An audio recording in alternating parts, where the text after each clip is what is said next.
అందరూ కలిసి భోజనం చేస్తూ ఉంటే ఇక సుకన్య సైగ చేయడంతో శ్రీవల్లి చిచ్చుపెట్టడం స్టార్ట్ చేస్తుంది. నేనంటే కడుపుతో ఉన్నాను కాబట్టి భోజనం త్వరగా చేస్తున్నా, లేదంటే అందరికీ వడ్డించిన తర్వాత తినేదాన్ని. ప్రేమకి కడుపు లేదు గిడుపు లేదు కానీ అందరికంటే ముందే కూర్చుని తింటుంది అని శ్రీవల్లి అనేసరికి, నీ పని నువ్వు చూసుకో, నా జోలికి వచ్చావనుకో నువ్వొకదాని ఉన్నావనే విషయం మీ అమ్మానాన్నలు మర్చిపోయేటట్టు చేస్తాను అని శ్రీవల్లికి స్ట్రాంగ్ వార్నింగ్ ఇస్తుంది ప్రేమ. దాంతో దెబ్బకి నోరు మూసేస్తుంది వల్లి.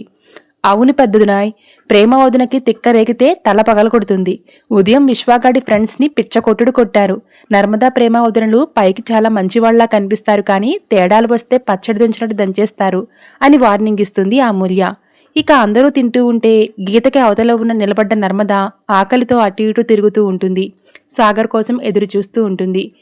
అది చూసిన వేదవతి, ఏంటి అలా తిరుగుతున్నావు, వాకింగ్ చేస్తున్నావా ఏంటి అని అంటుంది. లేదు, కడుపులో డైనోసార్లు రన్నింగ్ చేస్తున్నాయి అని అంటుంది నర్మద. అయితే రామరి భోజనం చేద్దుగాని అని వేదవతి అనేసరికి, మావయ్య గారు తిడతారు అని సైగ చేస్తుంది నర్మద. ఏ పర్లేదు రా అని అంటుంది వేదవతి.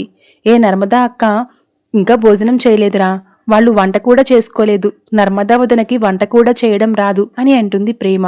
ఏంటి వంట రాదా, అయితే మా వేరే కాపురం అన్నయ్యగాడికి ఫుడ్ విషయంలో చుక్కలే అన్నమాట అని అనుకుంటూ ఉంటాడు ధీరజ్. ఇంతలో సాగర్ వస్తాడు.